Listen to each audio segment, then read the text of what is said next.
It is a beautiful Monday morning, the 20th of May, 2024. Greetings, land of the brave and beyond, and welcome to your Monday morning dose of the Cabinet Committee briefing session. As always, we are coming to you live and direct from the Government Information Center studios in the heart of the nation's capital. It's always a pleasure being in your company.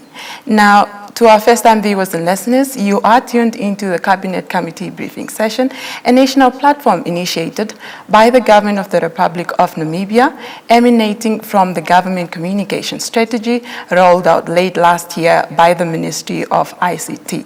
Now, the platform is initiated to serve as a conduit for transmitting information on government projects, programs, policy formulations, and advancements, but also strategic implementations and updates within the respective OMAs. And of course, the aim is to fast-track information dissemination across all organs of government. For this morning's edition, I will be your host, Helene Philippus Hamunyela, and I am joined in the studio by the Minister of Finance and Public Enterprises, Honorable Ipumbu Shimi. He is here to update us on the ministry's activities. But this is going to be a Cabinet Committee briefing session, but with a twist. Honorable Minister, once again, welcome to the Government Information Center. Thank you very much, Madam Philippus. It's a pleasure to be here. Thank you. Now, without wasting time, let's dive right into it. Honorable Minister, first things first, talk to us about the mandate of the Ministry of Finance and Public Enterprises. Thank you very much. Now, the ministry is known mainly only for the budget. When we present the budget, that's when people get excited. But they don't realize that behind the budget, there are many other functions that the ministry is charged with. But let me first unpack the budget, because I think that's what people know the ministry for. The budget has got various components. Of course, for you to put together a budget, you need to have revenue. Yeah, you have to have income, and therefore one of the responsibilities of the Ministry of Finance is to manage the revenue collection process of the state. So how do you do that? You must make sure that you have a tax policy, tax laws. So that originates from the Ministry of Finance. Any law that will govern the tax collections, the taxing of income in Namibia, it's a mandate of the Ministry of Finance. It has got the administration arm, the collection arm, which is now what we call NAMRA. So NAMRA is an entity under the Ministry of Finance to collect income for the state to function. Because if the state doesn't have any income, any revenue, it will not be able to function. We won't be here if the state is not collecting income. So the tax collection arm of the ministry is NAMRA, and therefore it's important that I think we should continue to support NAMRA. So that's one arm. The second arm, of course, is to allocate money to government priorities. First of all, we have to allocate money for the state to function. We must make sure that the police has got money, to discharge their duties. The justice system has money to discharge their duties. Parliament has got money to discharge their duties. Different ministries, including MICT, has got money to discharge their duties. The operational budget of those ministries, or what we call OMAs. But we also then fund priority projects. Yeah. So the upgrading of classrooms, building of new schools. That's also part of the expenditure or the allocation function of the ministry. So when we collect revenue, we then allocate this revenue to different ministries, being to run the hospitals, pay doctors, and make sure that they have money for school books, make sure that the electricity is paid and things like that. But on top of that, as I said, development projects to build new things that is going to have a positive impact on the development of Namibia. So that's one aspect. Yeah. The other aspect then, so that's what is encompassing the budget. Now, inherent in that, or part of that, is also to ensure that, because government doesn't always collect enough revenue to be able to fund all its activities. Well, government does borrow. So part of our function is also to make sure that we borrow in a cost-effective manner. In other words, we just don't take up expensive loans, which we will not be able to repay, or the state is not able to repay one day in the future. So we manage the borrowing program of government to ensure that when the government has got a shortage in terms of revenue, that shortage is funded by loans that are not expensive, and therefore they are not going to subject their future generation to difficulties in terms of paying. So that's now the complete cycle when it comes to the budget. So the revenue, the expenditure, and the funding. Yeah? So that's one function of the ministry. The other function of the ministry is, of course, to manage the procurement system. Yeah? So again, we are responsible to make policies on procurement, of course, with the support of cabinet and all other stakeholders. So we provide advice on a regular basis. Ministries, public entities will write to us if they want an advice on a procurement matter. So they will write to us to provide that advice. We have a department called the Procurement Policy Unit within the ministry. So that Procurement Policy Unit is the one that is providing advice, of course, through my office, to different ministries and agencies and other public entities. They also then, if they want a certain exemption for procurement purposes, because some of the procurement may be difficult to do, and therefore they will want to be exempted from certain provisions of the law. Again, they will have to apply to us to give them that exemption so that they can procure as fast as possible. So that's a part about procurement, and then we can unpack it later. So what else do we do? Of course, we also administer the medical aid scheme for public servants. So what is called SEMAS. So the policy part is with the Prime Minister's office, but the day-to-day administration to make sure that when you go to a doctor, that doctor is paid. And that doctor is paid on time. When you register, you are part of you put in the system and things like that. Of course, that is done together with other ministries, but the day-to-day administration is it's a function that is given to the Minister of Finance.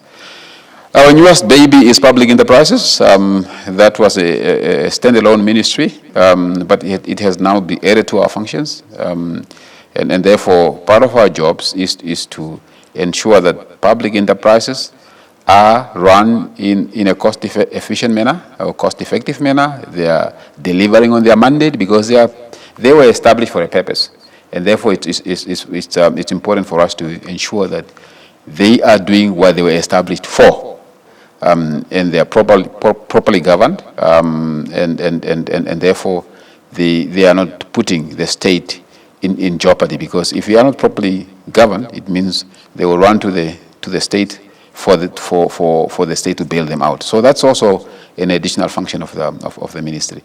I think in essence there are many other things that we can talk about, but in essence I think that's more or less a gist of what the ministry does. Indeed.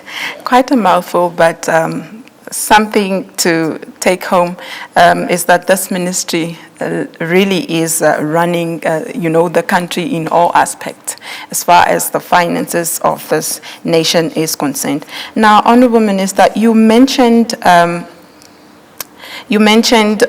the implementation. Now, one would want to know, of course, the standard operating procedures cannot just be implemented without challenges. Talk to us about some of these challenges that you encountered in implementing all these processes and procedures within the ministry. Yes, in any situation in life, you'll always have challenges. And one of the challenges we have, for instance, is the ministry was established a long time ago at independence, and of course, even before independence, there was a department. So when you look at the structure, we have realized that the current structure that we have, and we have not reviewed the structure for quite a while, the structure that we have, we don't think is fit for purpose. So we have now started to relook at our structure to ensure that the different functions of the ministry have got enough men and women who are trained enough with the right culture to be able to deliver on their specific duties. So you will have to see how many do we need in this function, how many do we need in that function. Maybe we need to move people from one function where we have a lot of people. For instance, we realized when we started with this exercise, we realized we have too many administrators in the system. But the system needs accountants, economists, because it's an economic institution. It's about tax collection. It's about revenue forecasting. So we have realized that we are heavy on one side while we are lean on the other side. So we have to shift our talents from one function to another function. So that's one of the challenges. For instance, structure not fit for purpose. The other challenge is that we also realize that some of our procedures are still very, very manual. So I think the future is in digitization. So definitely we have to move with technology. So we have to streamline automate our process, and also to make it not only easier for our own staff, but also to deliver better services to our stakeholders. So digitization is a challenge, and it's something that we have to pay attention to going forward. Obviously, capacity is also a challenge. So we have to continue to retool, to redevelop and retrain our staff, so that we are able to move with the times. So those are some of the challenges that we are faced with. Now, Honorable Minister, you actually addressed one of my questions that I was going to pose to you now, but I was actually going to mention something on AI. Given that you are a key ministry, you have, like you mentioned rightfully, most of the procedures are still manually handled. Some of the aspects perhaps that you would be considering on AI, but you did address that rightfully. So, and we highly appreciate, for example, the NEMRA being digital online. You can file your tax online, the iTax. That is one area that the ministry have done wonderfully well, and I'm sure I'm not the only one that is applauding the ministry for that job well done. Now, Honorable Minister, please talk to us about the key objects of the proposed amendments to the Public Procurement Act, their potential impacts in enhancing efficiency and transparency in the public procurement process. I know you briefly touched on that, but maybe if you can just go a little bit deeper. Yeah, so the procurement law came into being, I believe 4 or 5 years ago. And it really changed the whole procurement system. So we now have a very solid law, but that solid law needs to be supported by regulations. It needs to be supported by human resources who understand that law. Yes. So what was the challenge that we were dealing with? So when that law came into being, we then realized that there are specific things that we need to change. And one of the things, for instance, that we thought we could change, because when it was introduced, it introduced some congestion in the system. Because first of all, new things are, always introduce challenges. So we had teething problems. And one of those teething problems was, for instance, we looked at the governance structure of the people who are managing procurement. We have the Central Procurement Board, which is the central body that is responsible for procurements above a certain threshold, a certain limit. Anything below that, of course, ministries and public entities procure on their own. But for bigger procurement contracts, that is handled by the Central Procurement Board. It's a new entity that was established, but then the governance of that entity was not well structured. So you had the CEO position combined with the chairperson of the board, so which is not in line with the best practices. So we had to change the law to separate the two roles. So you probably have seen of late that there was an announcement that the Central Procurement Board has now a CEO. So that CEO came as a result of the amendment that was done. So that's one, to fix the governance structure of the procurement board. The second thing was that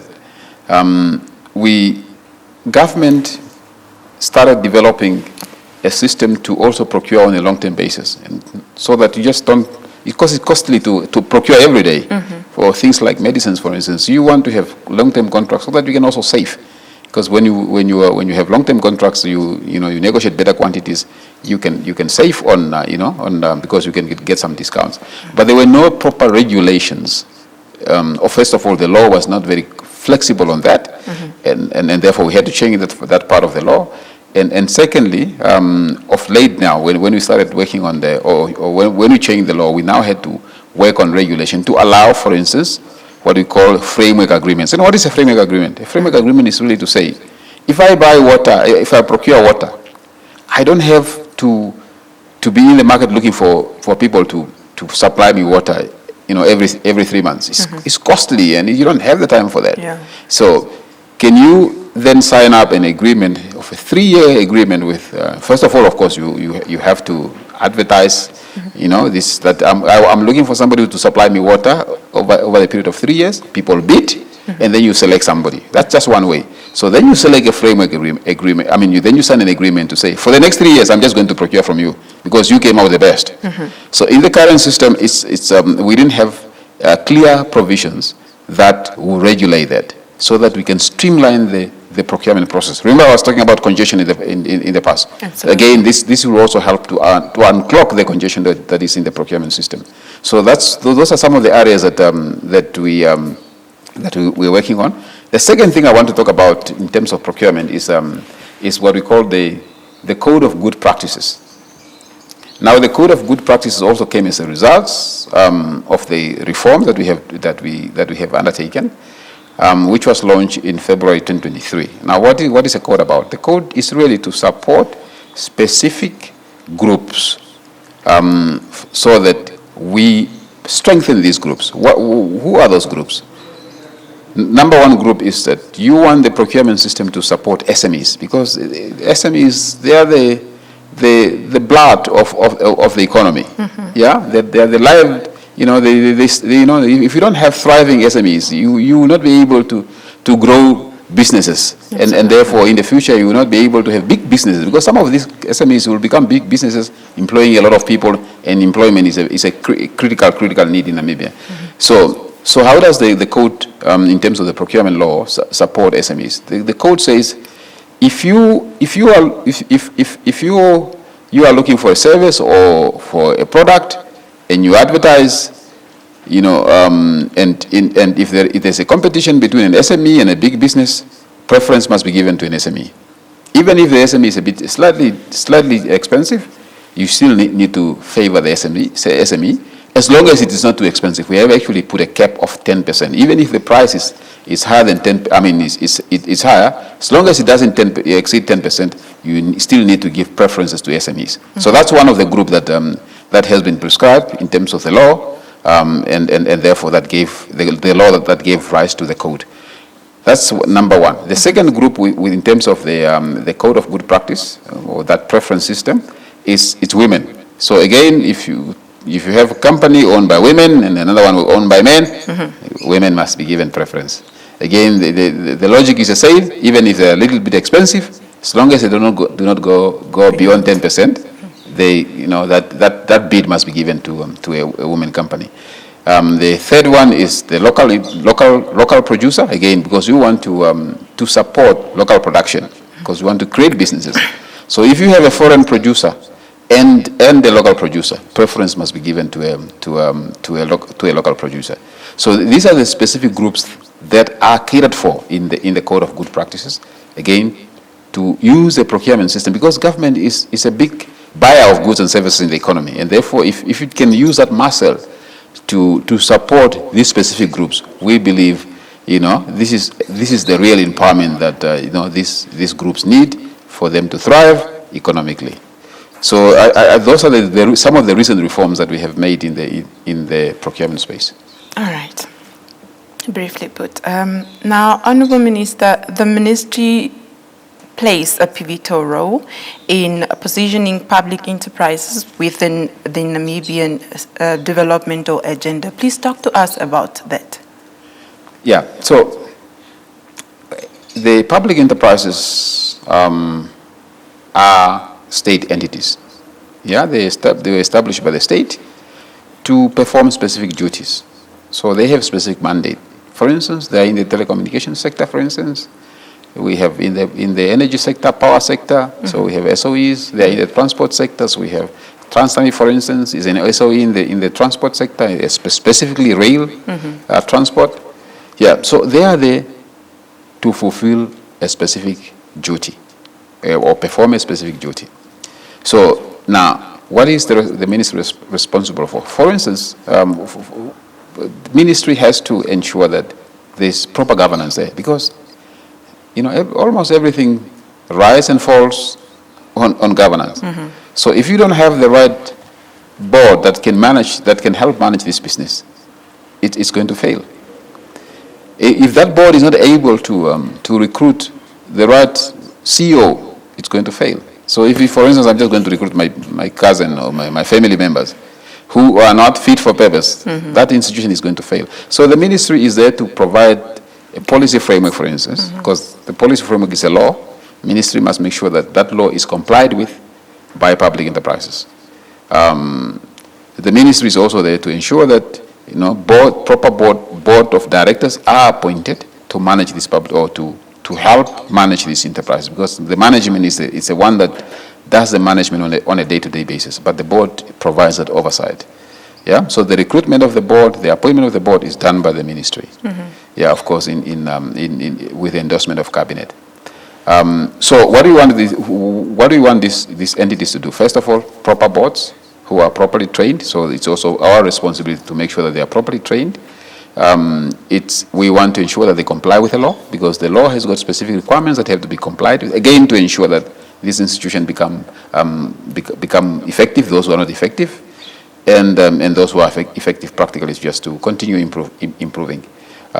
We have to ensure that they're also training their people, because for them to be able to be relevant in the future, and now they have to have competent Namibians who are able to run these entities. And you can only have them if you are training them, if you are developing them. So not only the boards, but also the people who are managing the institution, who are running the institution, staff members. What are their training programs to ensure that the capacity is developed within those institutions? So those are some of the interventions that take place on a regular basis to support the SMEs to ensure that they deliver on their mandate. All right, Honourable Minister, that is quite important to note that the ministry is taking capacity building very serious, because that would only mean that the service delivery to the Namibian nation will also come in handy, and will actually get the help Absolutely. that we need. Yet now, of late, I've been hearing quite a lot about the sovereign wealth fund. Correct. Now, in a layman's term, Honourable, talk to us. What is this sovereign wealth fund? What does it entail? Very good question. It sounds very complicated, but it's very simple. The idea behind the Sovereign Wealth Fund is really to say that, so Namibia is endowed with some natural resources. Yeah, things like, minerals that we mine on a day-to-day basis. So we have, of recent, we are told that we may have a large quantity of oil. Still is yet to be confirmed whether we are able to pump it economically. Yeah. So, but unfortunately, these resources are not going to be there forever, because we are exploiting them. And if we exploit them, so maybe in the next 20, 40 years, they won't be there. So in the future generation will say, but Namibia was endowed with these resources, but it was only spent by our grandmother and grandfather. We had. We had. So that income is gone. Yes. So if you continue to consume the income that is coming from that, and we're not putting anything for the future generation, then we are doing a disservice to the future generation. Absolutely. So the thinking behind the fund is that, okay, part of the resources that we are mining now, that we are exploiting now, the income that we are getting from there, let's put it aside, so that income also becomes available to the future generation. So that's what is called intergenerational equity. So equity is about fairness. We must make sure that we are fair to this current generation, but we are also fair to the future generation. Yeah? So that's really the idea behind the sovereign wealth fund. So the way it's going to work is that, let's say oil is confirmed. Yeah? So part of the income that we are going to get from oil, and this can be significant, will be put away into this fund. And this fund is not going to be, we're not going to withdraw money from that fund, because remember, this fund is for the future generation. Yeah? And we will only take something out if there is really a need to do that. And that will be regulated in terms of law. At what point are you going to withdraw the funds? So the current policy framework is that you only withdraw, for instance, income, not what you have put in. So, because this money is going to be invested in different products, which is going to generate more income. So part of the income you can use for this current generation, because that income will continue to be, to be made. Yeah. So it is still going to kill the fund, but you still want this fund to grow. So that's just one example as to how you're going to make use of the fund for this current generation. Okay. Yeah. So this fund was launched on the 12th of May 2022. So it has got a capital of now of about 400 million. Wow. Yeah. That is just a starting point, because remember, this fund is established for the future, because at the moment we still don't have enough income to be able to put money in the future. We are just saying we are preparing ourselves. There will be a day, maybe 5 years from now, when the government is going to receive a lot of money, and this money cannot just be spent now, because we are going to do a disservice to the future generation. So that's the thing behind the fund. So what is in place now? As I said, the policy framework is in place. It was approved by cabinet already in 2022. The fund has got money. We put some money aside just to start the fund.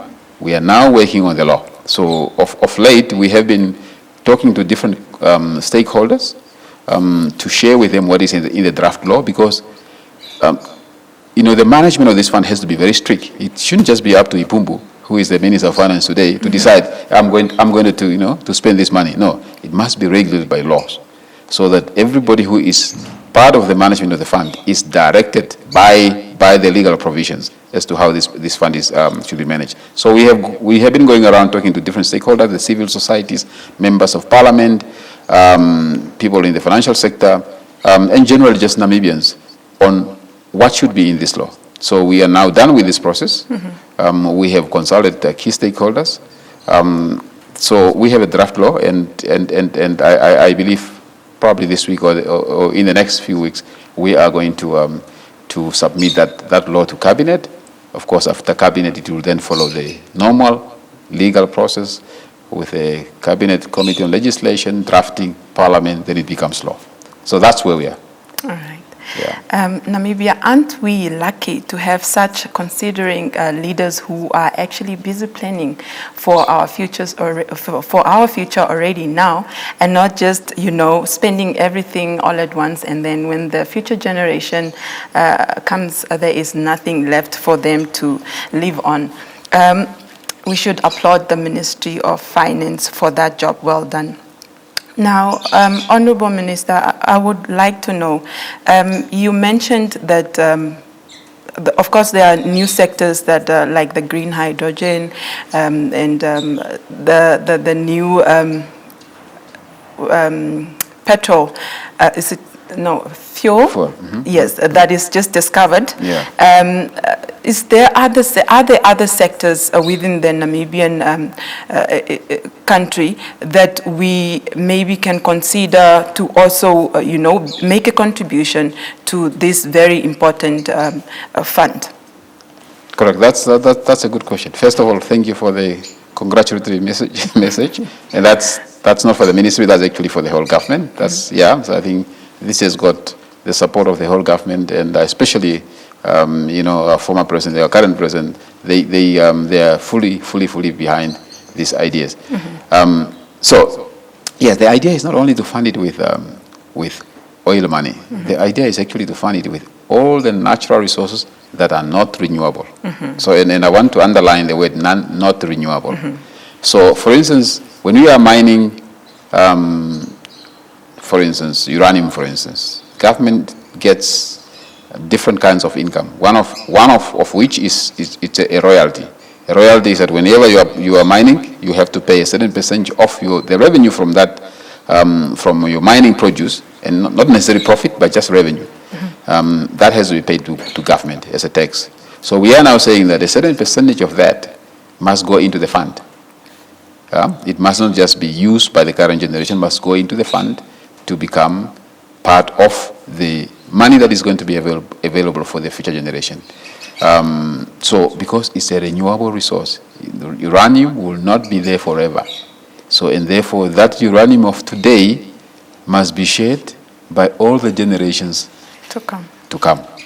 Yeah, so anything renewable. So you talked about hydrogen. Now hydrogen, there's a debate whether it's because what is hydrogen? Hydrogen is practically you are using the sun and the wind to produce electricity, to convert water into hydrogen and things like that. So the sun will always be there. Hopefully it will. Hopefully the sun will not disappear. So they will always be there. So that's a renewable resource. Yes. Yeah. Okay.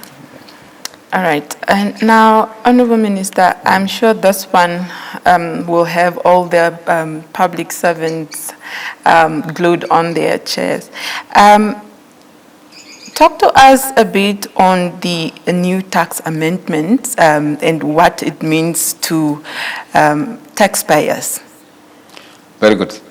The thinking behind the tax amendment, and earlier on I talked about one of our functions being tax policy. So we formulate tax policy. In other words, we change tax laws to make sure that they are fit for purpose.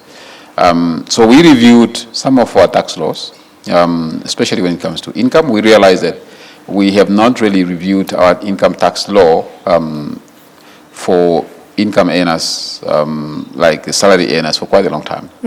And we then realized that with the pressure that, households are experiencing because of higher interest rates, higher commodity prices because of the war, global, inflation. Yeah, inflation has gone up. And therefore, our households, our taxpayers need a bit of relief. So what did we do? So one of the things we have done is to lift what is called the tax threshold. And what is a tax threshold? The threshold practically means if you earn an income of 50,000 per year and above, you pay tax.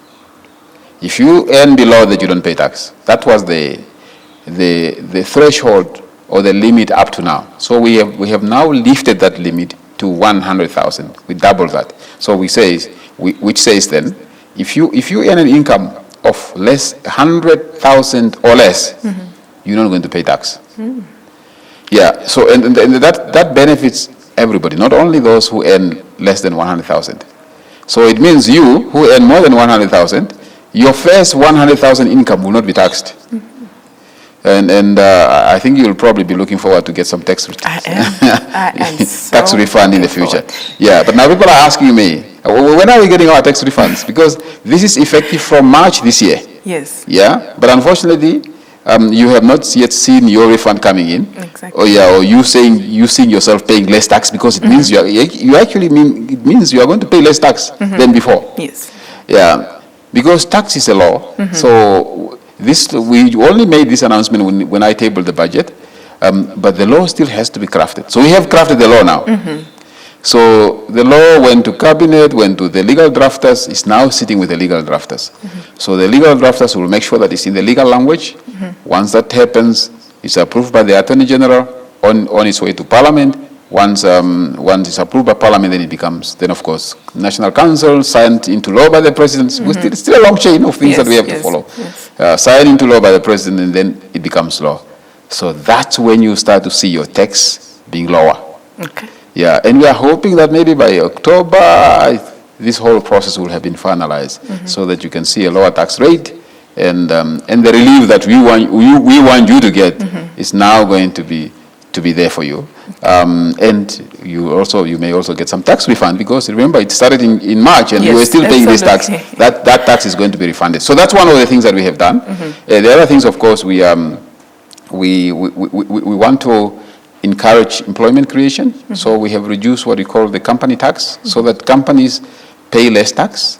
We want them to reinvest that money into the economy and create more employment.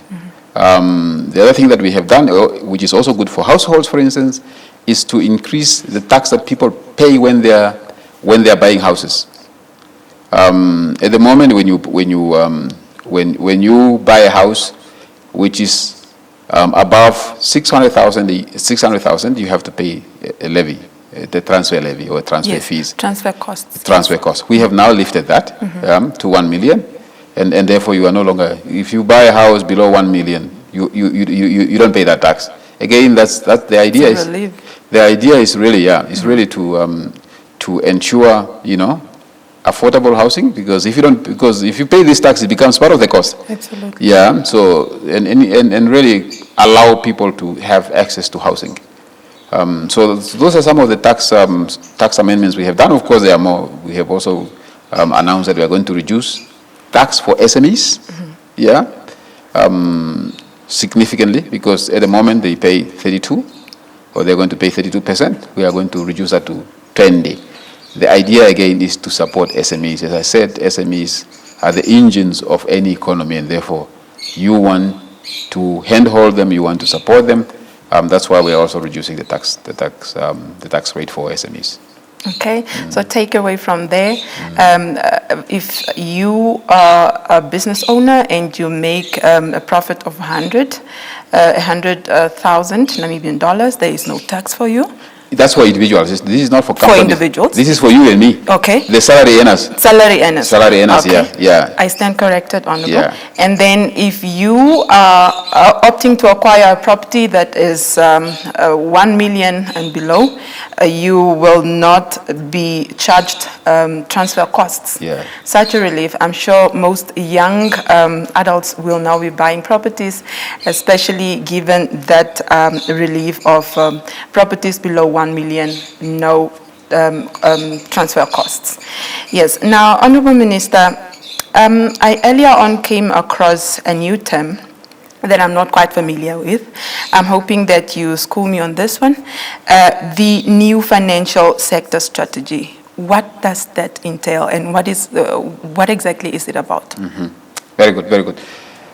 So this financial sector strategy is broader. It's basically a plan which government crafted to improve the strength of financial system, because the financial system is very, very important, because it's the blood of the economy. So it oils the economy. If there's no finance, the economy cannot function. So specifically, the financial sector strategy was looking at, for instance, improving access to finance by the SMEs. So when we started with that financial sector strategy, we wanted to problem solve around the difficulties that SMEs have to money, because they will complain. We go to banks, we can't get funding. They're asking for collateral. We don't have security. We just came out of school, but we have brilliant ideas. Yes. But we can't put these ideas to work because we cannot have financing. So we started then looking at how do we put together a system of support that is really going to make an impact in terms of improving access to finance. So we came to 4 conclusions. One, what do SMEs need? We realize that SMEs, of course, need a support in terms of collateral, because a number of them, when they go to banks, they don't have security. Yeah. So we then decided that we need to go into partner up with the banks to put together what we call a credit guarantee scheme. Now, this credit guarantee scheme was launched. We launched it as Minister of Finance in August 2020. But it took a bit of a while to enroll banks to be part of this, because it's going to be administered through banks. So what does it mean? It means if you have a good idea, you present your idea to a bank, bank says, I like the idea, but you don't have security, you don't have collateral, I'm worried about that, that if I give you my money, if you don't pay back, then I'm in a cold. Yes. Yeah. So now the banks will say, there's now a government fund that government has established to help you. So part of the collateral will come from that guarantee fund. So at the beginning, when we started in 2020, only 2 banks signed up. So we have now been working with others to also encourage them, to show the documentations. So I'm happy to report that now, of the last, since the last 4 weeks ago, all the banks are now on board. Oh. So you can go to FNB, you can go to Standard Bank, you can go to Nedbank, you can go Bank Venduk. So Bank Venduk was the last one to join. They are on board now. So you can make, SMEs can benefit from that collateral system. Okay. So that's one. So SMEs need collateral. What else do they need? SMEs also need to be mentored, because these are just people who have got good ideas, but they don't know how to run businesses. Exactly. Yeah, because it's a business. A business person needs to know how to read a contract, because they are going to sign lots and lots of contracts. So they need to know about marketing. They need to know about how to keep accounting records, because this is part of running a business. Yes. Yeah, and some of them are not schooled in all these areas. So we then put up a fund together with the Development Bank of Namibia to train and mentor SMEs. So in other words, when you are part of that program, so you are given somebody who has run a business before to mentor you in various aspects of businesses. Wow. Yeah, so that fund was piloted in 2021, was implemented last year, so it's now running. Wow. Yeah, and it's funded by government. Okay. Yeah, so we're now trying to bridge the gap of knowledge and hand holding. The third part is it's what we call the venture capital fund. Now, why venture capital? Because some businesses do not necessarily need loans at the beginning, because they may have good products, good business ideas, but these good business ideas may take time to generate money, to be profitable. But when you get a loan, the loan has to be paid back immediately, because the banks will be breathing on your neck. They will want their money. Absolutely. Yeah. So we realize we need, what is missing in our system, it's an equity fund. A fund which is going to give money, but in a form of equity, not a loan, shares. So it says, I'm going to buy shares in your company, I'm going to work with you. Once you grow when you reach a certain level of profitability, I can now withdraw and give your business back to you. But in the meantime, I'm going to work with you, I'm going to support you. You don't have to pay back immediately the money. Yes. So that's the fund that we are establishing. Okay. It's in the process. The trustees have now been appointed. We appointed them about 3 weeks ago, or a month ago. So we just have to ensure that all the agreements are signed, and that fund will be launched. So I think we need to watch that space. Again, SMEs, this is good for SMEs, because it's going to bridge that gap of a lack of equity financing. That's the third one. The fourth component is what I talked about earlier. SMEs also need a market. So if you can have a brilliant product or service, but if nobody is buying from you, you are dead. So the Code of Good Practice that I have talked before is an instrument that government has put in place to create a market for the SMEs, because it's favoring SMEs. So because if an SME is competing with a non-SME, SME will enjoy preference, and therefore it's an instrument to support SMEs. So that's what the financial sector strategy is talking about. Of course, it has got many other things, but I think for now, let's stop there. All right. Yeah. Now, Honourable Minister, of course, the SME sector for the longest has endured hardship, especially for startup capitals and to be able to run your business smoothly, like you've earlier mentioned. I just, again, would like to applaud the ministry or the government of the Republic of Namibia through your ministry for coming up with this very critical, establishments to help aid the SME sectors. It's really, really commendable. Pardon me. Now, Honourable Minister, the ministry also, I would like to know, does the ministry also have a hand in adjusting the repo rate, or is it strictly only the matter of Bank of Namibia? Yeah, so the what is called monetary policy, and monetary policy is really the adjustment of interest rates in the country, plus many other instruments that I don't want to confuse my public with, but because the public only knows the repo rate, that's really the forte of the central bank. So, Ministry of course, work together closely with the central bank. But when it comes to decisions of whether interest rate will have to go up, that's a mandate of the central bank, and we don't interfere with that process. All right. Yeah. Duly very noted. We are surely coming to the end of today's discussion. Honourable Minister, I'd like to pause here and just accord you the platform once more to give us your final words in an event you have some. Well, thank you. First of all, I would like to thank you for inviting me here. So it's always a pleasure to come here, and I will want to come back because we believe that we have information to share with the public. Because everywhere I go, people will say, no, but I don't know about this. Mm-hmm. Then I will say, no, but we issued a press release. So I have realized that you can never over-communicate. Mm-hmm. Communication is very, very critical. So what we want to share with members of the public is that they are always, they should feel free to always approach us. Mm-hmm. If they believe that there's something that we need to clarify better, we are willing to come and clarify. And of course, you can always call us back to the center if you believe that we have information to share. Mm-hmm. Again, I think as Namibians, I think we believe as a country we in a space where the future could look much better. Mm-hmm. But it means all of us have to work hard. Mm-hmm. Yeah, every one of us need to do their part. We at the Ministry of Finance, we need to do our part.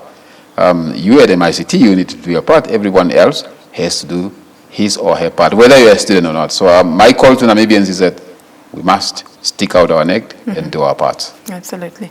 Speaking of which, I'm just realizing we are joined by our media practitioners, and I would now like to accord this opportunity to the journalists in the house.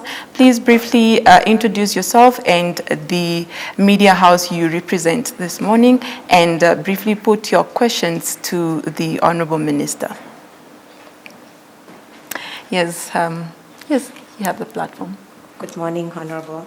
My name is Linia Dishena from Nampa. I have two questions. One is regarding the structure that does not fit the current ministry's purpose. When will that transformation, when can the public expect that transformation? Since now you see just too many administrators and we need others. And also, don't tell them, my colleagues will not be happy with that. And then regarding the tax amendment, I would like to find out just clarity regarding the transfer cost. Is it already effective? Can I go right that people can go buy their houses and it's already effective? Mm-hmm. Okay, thank you. Very good. So should I answer the question? Yes, please. Yeah. Yes, please. Let me start with the first one. I mean, with the last one. The last one, yes, the policy decision has been taken. But as I said before, these amendments are laws. Yeah, so the law still has to go to Parliament. Mm-hmm. So earlier on, it's the same law that is going to that is